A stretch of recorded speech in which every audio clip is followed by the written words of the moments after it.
Hello guys, ndaguharamukije mukunzi wa Night Media, ndakwifurije amahoro y'Imana. Ubuherutse twaravuze cyane ku kijyanye n'urubuga rwa YouTube, ukuntu ihemba, ngira ukaba warakurikirana video iherutse, twaradondaguye turagenekereza neza ukuntu ushobora guhembwa amafaranga ya YouTube uri mu Burundi kandi byoroshye cyane. Uno munsi tugomba tuje ku rubuga rwa Facebook nago. Twibaze tuti mbega Facebook uri mu Burundi irahemba? Mbega nyambi ihemba bigenda gute kugira ngo ushobore guhembwa na Facebook? Mbe n'ayahe makondisiyo canke n'ibihe bisabwa kugira ngo utangure gukorera ku rubuga rwa Facebook? Je muri kumwe n'Iravisi Manirakiza, ndaguhaye ikaze na karibu. Ntakwigusaba ngo nyambe utaragira subscribe kuri iyi chaîne, ugire subscribe, ugire like, ugire na share kugira ngo ntihagire video nimwe izigere gucika mu mavideo tugenda turakorera kuri urubuga rwa Night Media. Ndaguhaye ikaze ubugira kandi. Nkuko tubizi cyane duha tubyumva nibyo urubuga rwa Facebook rurahemba. Ariko hari ibintu bisabwa byinshi kugira ngo ushobore guhembwa na Facebook. Icyambere, kugira uhembwe na Facebook utegereza kuba ufise novuga Facebook page cyangwa page ya Facebook atari profile Facebook. Ngiye tuzobona impamvu badusaba gukoresha page Facebook apana gukoresha profile. Mwico giyo page Facebook iteza kuba ari professionnel kugira ngo ushobore kuyikoresha mu buryo bwo kwinjiza amafaranga kuri ku rubuga rwa Facebook. Ikigira kabiri, kugira ngo ushobore guhembwa na Facebook urasabwa kuba uri mu gihe ukwije uvuga aba followers, abantu bagukurikira bangana n'ibihumbi 10.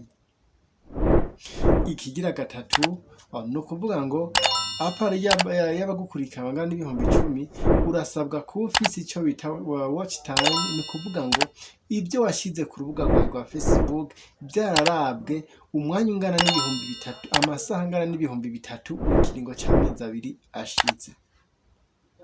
Ibyo umaze kubikwiza, ikindi gice gikurikira utegereza kumenya gutegereza gukwiza kugira ngo ushobore kwapanga icyo bita monetization, icyo bita account eligibility. No kuvuga ngo igihugu urimwo, amategeko agenga igihugu urimwo, mbega igihugu urimwo kiremerewe cyangwa kiremera monetization ya Facebook. Akarorero, igihugu cy'u Burundi ntabwo na gato cyemerera monetization ya Facebook. Kuvuga muri East Africa Community yose ibihugu byemera gwa monetization direct ya Facebook hariho Kenya, hariho Uganda, hakaba na Tanzania. Ibyo bihugu urashobora gukora amafaranga kuri Facebook direct ukayahembwa. Ikindi gisabwa ni kugira icyo bita payment out, ni kuvuga ngo mbega niwamara kuronka ya mahera, niwamara kubikora byose ukabyuzuza, amahera uzoyarutira cyangwa uzoyaronka biciye mu nzira iyi. Tugomba turabe rero mbega ako twumvise yuko mu Burundi monetization idakunda ya Facebook, udashobora gukorera amafaranga uri muri Facebook. Mbega ni gute ushobora gupavena kuyaronka? Irevre en general mu majambo make novuga ntibikunda, ntushobora gukora amafaranga kuri Facebook direct uri mu gihugu cy'u Burundi.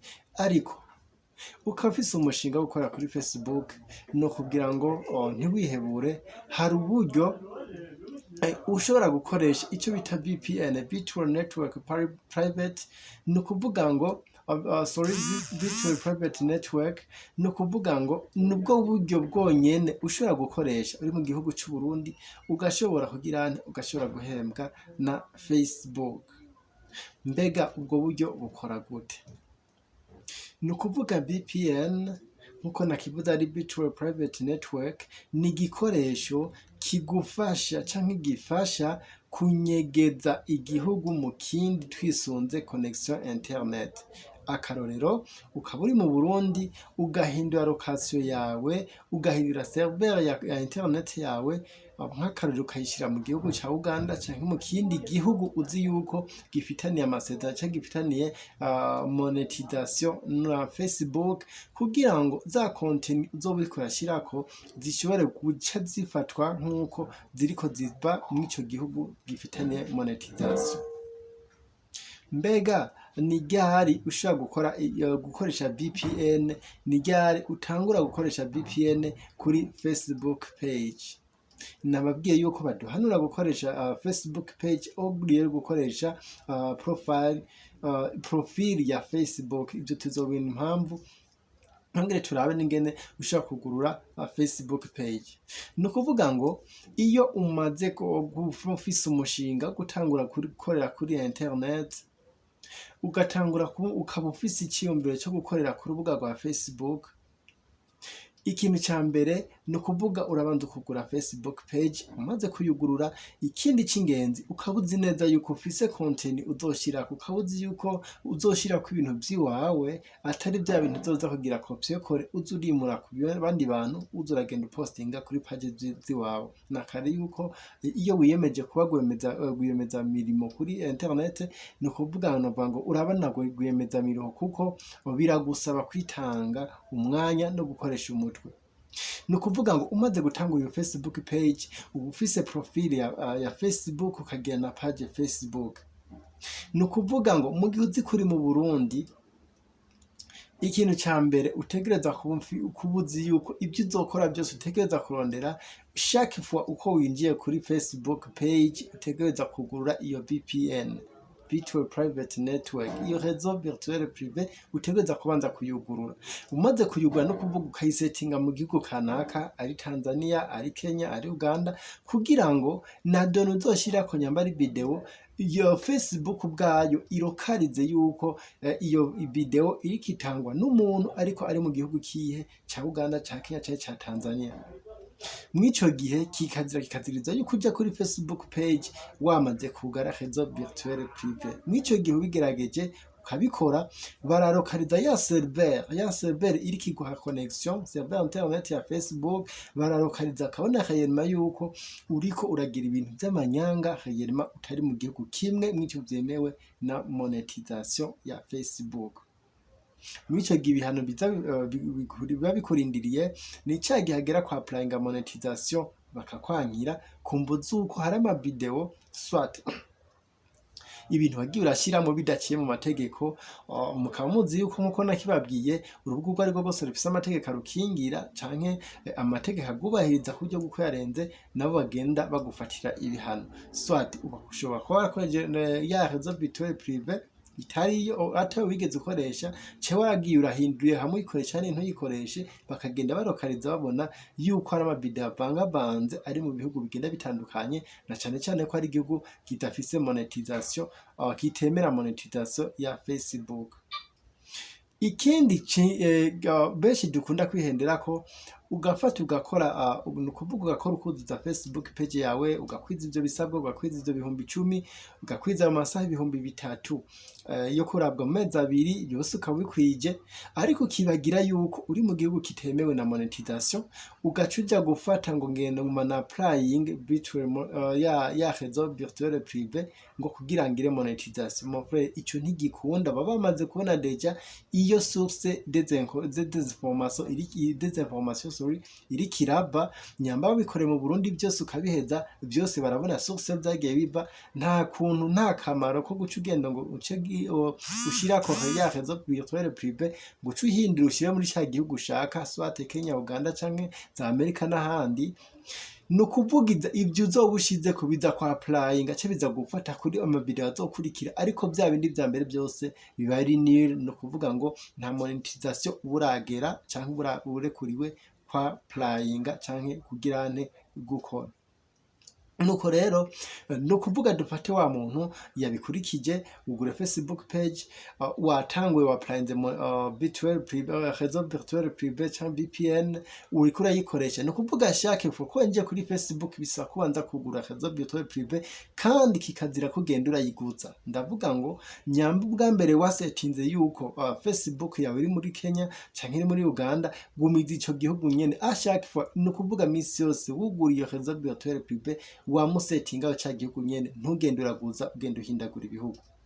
Nukuvuga ngo aho uzokora neza Facebook page uyikore neza ugere ku rwego rwa monetization. Ikizoza rero gutera ikibazo mu nyuma ni kibazo cha out payment, nukuvuga wa mwanya wo guhembwa kuko baca bakubaza none urakwije ibisabwa harageze kuhembwa mbe none amahera azokwinjirira kuri banki iyi irevre YouTube Facebook yashobora gukoresha kwita irakoresha PayPal muga PayPal na mu Burundi ntiyemewe. Out payment mu Burundi no kuvuga kuko ata monetization ifitaniye n'u Burundi na out payment mu Burundi ntishoboka. Bice bisaba ikirere mu gihe uri kura applyinga monetization ya Facebook bisaba ngo uhite mu modo payment muri ca gihugu kimwe muri bya bindi ca gihugu wamye ushirako ko ariyo uri kurakoresha Facebook uri. Ndiko ndavuga ngo cagiye uri kora settinga VPN nyamba wagiye urandika Kenya bisaba ucurondera ama modo payment ari mu ico gihugu mbega na example meme urashaka gukoresha PayPal ariko birakugora bica bisaba moye novuga ngo yoroha bisaba swat urondera umuntu ari mu ico gihugu afise moedo payment swat bank kuko baba babiza babibona swat akoresha bank canke akoresha carte simu canke line y'umuhora umwe ufitaniye moedo payment na Facebook. Example umuhora wa Safaricom uravyemera no kuvuga amahera ashobora kuva kuri Facebook akaza muri line ya Safaricom M-Pesa ico kirakunda. Ufise amahigo ukaba mu Burundi M-Pesa ikunda ico kirakunda no kuvuga urashaka kurotira amahera ya Facebook agashika muri line yawe canke agaca ku muntu ari mu ico gihugu swate biciye kuri bank akayakurotirira wenyene akaba ari wagirante akaba ariwe ayakurungikira. Nuko nizo mwaye nibwo buryo bwonyene bushoboka kuri Facebook cyane kwitafise nta monetization nababwiye ifitane n'igihugu cy'u Burundi benshi zosanga bari ko razikoresha ariko swat abariko arayikoresha ukamubona ubwiwe nk'akarorero ukamubona ari Bujumbura ari Gitega mugabo kwageze gupostinga akabirunguka bya WhatsApp akaba afise umugenzi ari ahantu kereke pare mu gihugu cemewe na monetization akaba umupostingire mwico gihe ibe Facebook nta ibimurabako aragenda karaba kuba ibari konte yiwe mugabo ibari access ibiri kwizo ibari konte ifise access ibiri ibifise abadimi babiri administrateur babiri abari wewe mwene page hakaba nuwundi ayigenzo ari bagenda gupostingira kuburyo bwuko ntagira monetization ari bazoja kwa applyinga monetization agashiraho moedo payment yemeye mwico gihugu urashobora kuyikoresha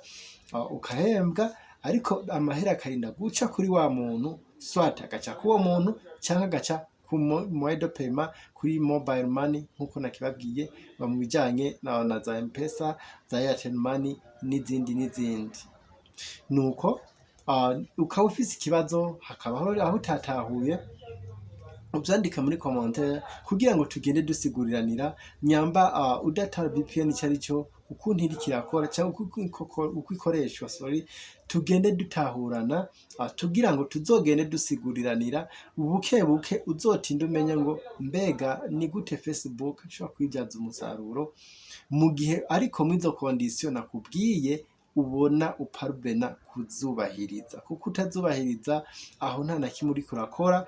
Facebook yawe izokuzura abantu ibihumbi n'ibihumbi izogira ama watch time ibihumbi n'ibihumbi ariko hageze ku gihe cya monetization bikwankire burundu gutuma ucika intege tangore kuvuga ngo Facebook ntihemba ntibikunda ariko atari uko hayere midahemba ahubwo ari ubumenyi buke tuba tugenda. Nuko mukunzi mukundwa twabanye nanje, reka tugarukirize ngaha kugira ngo tubandanye ubutaha tugende twiga ibigenda bitandukanye, na cane cane ngusanga uzuragira commentaire kugira ngo vyaze tugenda twigirako mu gukora amavideo akurikira. Ndagusaba ngo ntiwibagire kugenda ugize subscribe kuri iyi chaîne yacu, ugire like, ugire na comment kugira ngo bibandanye biduha inguvu, biduha n'ivyo bizogenda dukora amavideo akurikira yo genda turigishanya. Jimari kubone Bisi Manirakiza naho utaha. Bye bye.